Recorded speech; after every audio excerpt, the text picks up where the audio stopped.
Lord. దేవుని నామానికి మహిమ కలుగును గాక. ప్రియమైన దేవుని బిడ్డలారా, ఈ ఉదయకాల సమయంలో ఈ అనుదిన వాగ్దాన కార్యక్రమం ద్వారా ఈ విధముగా మిమ్మల్ని కలుసుకున్నటకు దేవుడు నాకు అనుగ్రహించిన ఈ గొప్ప భాగ్యాన్ని బట్టి ముందుగా దేవాతి దేవునికి కృతజ్ఞతాస్తుతులు చెల్లించి ఉన్నాను. అదేవిధంగా ఈ అనుదిన వాగ్దాన కార్యక్రమాన్ని వీక్షించున్న ఆత్మీయులకు మీ అందరికీ ప్రభువైన యేసుక్రీస్తు నామంలో శుభాభివందనాలు తెలియజేస్తూ ఉన్నాను. ప్రియమైన దేవుని బిడ్డలారా, మీ అందరి కొరకు మేము ప్రార్థిస్తూ ఉన్నాం. మా కొరకు, మా పరిచయ కొరకు మీ ప్రార్థనలో జ్ఞాపకం చేసుకునవలసిందిగా ప్రభువైన యేసుక్రీస్తు నామంలో మీ అందరినీ కోరుచూ ఉన్నాను. ఈ దినము ప్రభు మీకు ఇచ్చే వాగ్దానము ఆదికాండం 15వ అధ్యాయం 1వ వచనంలో ఉన్నది. ఆ వాగ్దానం వచ్చిన భాగమును నేను మీ కొరకు చదువుచూ ఉన్నాను. ప్రార్థనా పూర్వకంగా ఆలకించవలసిందిగా ప్రభువైన యేసుక్రీస్తు నామంలో మిమ్మల్ని కోరుచూ ఉన్నాను. ఆ వాగ్దానం వచ్చిన ఈ విధంగా రాయబడి ఉన్నది. ఇవి జరిగిన తర్వాత యెహోవా వాక్యము అబ్రామునకు దర్శనమందు వచ్చి, అబ్రామా భయపడకము, నేను నీకు కేడము, నీ బహుమానం అత్యధిక మగునని చెప్పాను. హల్లెలూయా, హల్లెలూయా.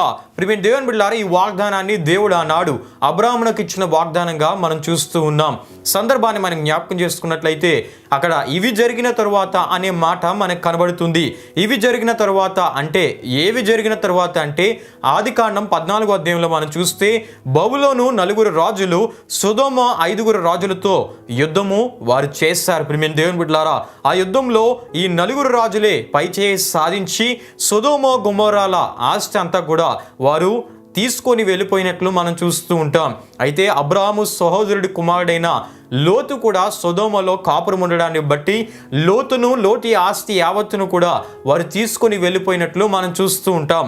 అప్పుడు అబ్రాహాము 318 మందిని వెంటబట్టుకొని యుద్ధానికి వెళ్ళి దేవుని సహాయము ద్వారా యుద్ధంలో విజయమును సాధించి లోతు కోల్పోయిన వాటిని కూడా తిరిగి విడిపించి తీసుకొని వచ్చినట్లు మనం చూస్తూ ఉంటాం. హల్లెలూయా, హల్లెలూయా. ప్రియమైన దేవుని బిడ్డలారా, యుద్ధం నుండి తిరిగి వస్తున్న అబ్రాహామునకు షాలేము రాజైన మెల్కీసెదెకు ఎదురుపడతాడు. ఆ సందర్భంలో షాలేము రాజైన మెల్కీసెదెకు అనే యాజకునికి అబ్రాహాము 10వ వంతు చెల్లించినట్లు కూడా మనం చూస్తూ ఉంటాం. అంతేకాకుండా సొదొమ రాజు మనుషులను నాకు అప్పగించి ఆస్తిని తీసుకోనమని చెప్పినప్పుడు అబ్రాహాము సొదొమ రాజుతో, నీవు నన్ను ధనవంతుడిగా చేసావంటకు వీలు లేదు, దేవుడు నాకు సమస్తాన్ని అనుగ్రహించాడు, కాబట్టి ఎవరికి రావాల్సిన భాగాలు వారికి ఇచ్చి పంపించమని తెలియపరిచినట్లు కూడా మనం చూస్తూ ఉంటాం. హల్లెలూయా, హల్లెలూయా. ప్రియమైన దేవుని బిడ్డలారా, ఈ సందర్భం జరిగిన తర్వాత అబ్రాహామునకు దేవుడు దర్శనమందు తన వాక్కు ద్వారా మాట్లాడినట్లు మనం చూస్తూ ఉంటాం.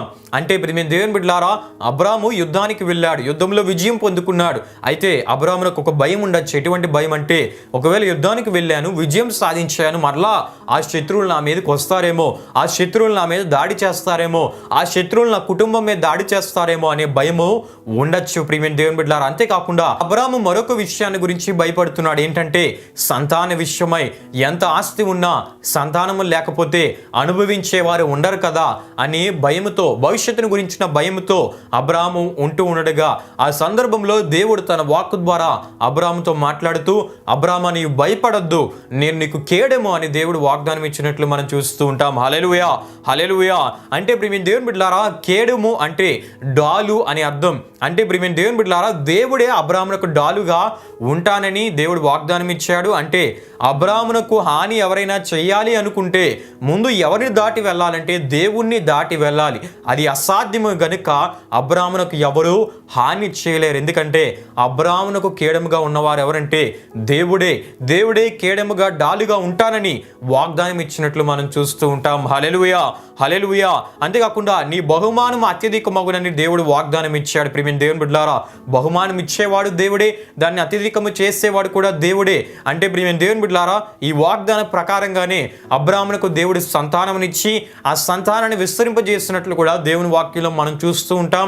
అంతేకాకుండా అబ్రాహామునకు ఎంతో ఆస్తిని అనుగ్రహించి అబ్రాహాము తన ఇరుగు పొరుగు వారి మధ్య మహారాజు వంటి స్థితిని కలిగి ఉన్నట్లు కూడా మనం చూస్తూ ఉంటాం. గొప్ప ధనవంతుడిగా అబ్రాహాము చేయబడ్డాడు. అన్ని విషయాల్లో అబ్రాహాము దేవునిచే ఆశీర్వదించబడ్డాడు. అంటే ప్రియమైన దేవుని బిడ్డలారా, అబ్రాహామునకు దేవుడు బహుమానాన్ని అనుగ్రహించడమే కాకుండా ఆ బహుమానాన్ని అత్యధికం చేశాడంటే గొప్ప ప్రతిఫలాన్ని అబ్రాహాముకు దేవుడు ఇచ్చినట్లు మనం చూస్తూ ఉంటాం. అంటే వాగ్దానం దేవుడు ఇచ్చాడు, ఆ వాగ్దానం ప్రకారంగానే అబ్రాహామును ఆశీర్వదించినట్లు మనం చూస్తూ ఉంటాం. హల్లెలూయా, హల్లెలూయా. ఈ ఉదయకాల సమయంలో ఈ వాగ్దానం వీక్షిస్తున్న మీ అందరితో దేవుడు మాట్లాడుతున్నాడు. భయపడొద్దు, నేను మీకు కేడము, మీ బహుమానం అత్యధికమగునని దేవుడు వాగ్దానం ఇస్తున్నాడు. ప్రస్తుతం ఉన్న పరిస్థితులను బట్టి ఒకవేళ భయపడుతున్నారేమో, ప్రస్తుతం ఉన్న పరిస్థితులను బట్టి భవిష్యత్తు ఏమవుతుందో అనే ఆందోళనలో, చింతలో ఉన్నారేమో, దేవుడు మాట్లాడుతున్నాడు ఈ ఉదయకాల సమయంలో. భయపడొద్దు అని దేవుడు మాట్లాడుతున్నాడు. నేను నీకు కేడముగా ఉంటానని దేవుడు మాట్లాడుతున్నాడు. ద్వితీయోపదేశకాండం 33:29 మనం చూస్తే ఆయన సహాయకరమైన కేడముగా, ఔన్నత్యమును కలిగించు ఖడ్గముగా ఉండే దేవుడని మనం చూస్తూ ఉంటాం. అంతేకాకుండా యోబు గ్రంథం 1:10 మనం చూస్తే యోబుకును అతనికి కలిగిన సమస్తానికి దేవుడు కంచె వేసినట్లు మనం చూస్తూ ఉంటాం.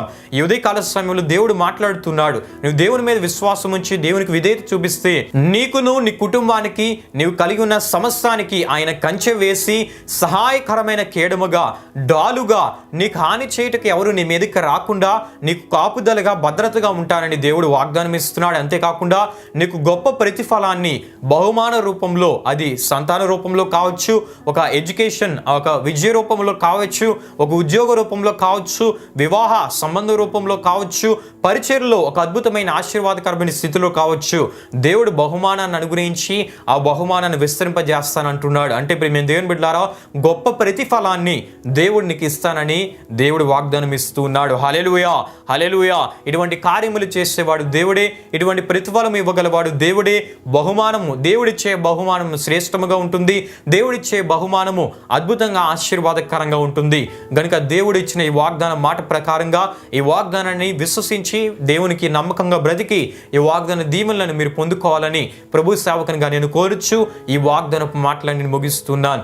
ఈ వాగ్దాన కార్యక్రమాన్ని ముగింపు ప్రార్థనతో మనం ముగించుకుందాం, ప్రార్థన చేసుకుందాం. మహిమా స్వరూపైన మా ప్రభువా, జీవాధిపతి అయిన యేసయ్యా, నీ ఘనమైన నామమునకు మహిమ, ఘనత, ప్రభావములు చెల్లిస్తున్నాం తండ్రి.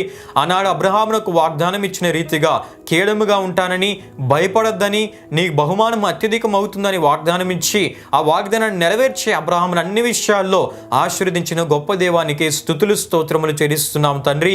దేవా, ఈ దినాల్లో కూడా నిన్ను విశ్వసించిన మా జీవితాల్లో కూడా అటువంటి అద్భుతమైన వాగ్దాన నెరవేర్పులు జరిగించే గొప్ప దేవుడు నీవని మరొకసారి వాగ్దాన వివరణ ద్వారా మీరు మాతో మాట్లాడారు. మీకు వందనాలు. దేవుని కొరకు నమ్మకంగా జీవిస్తూ నీవిచ్చే ఈ వాగ్దాన దీవెనలను మీరు పొందుకున్నట్టుకు మీరు సహాయం చేయమని, వీక్షించిన ప్రతి ఒక్కరు కూడా నీవు కోరే ఆత్మీయ స్థితిని కలిగి ఈ వాగ్దాన దీవెనలను వారు పొందుకున్నట్టుకు మీరు సహాయం చేయమని, వీక్షించిన ప్రతి ఒక్కరు ఆరోగ్యంలో, ఆయుష్లను మీరు దీవించండి. వారు తలపెట్టే ప్రయత్నాల్లో, ప్రయాణాల్లో మీరు తోడుగా నడిపించండి. వారి ఆధ్యాత్మిక జీవితంలో దీవించి దినదినము నీ కృపలో వర్ధిల్లింపజేయమని మరొకసారి ఈ వాగ్దాన కార్యక్రమం ద్వారా నీ నామానికే మహిమ, ఘనత, ప్రభావములు చెల్లిస్తూ యేసు పరిశుద్ధ నామంలో అడిగి వేడుకొనిచున్నాము తండ్రి.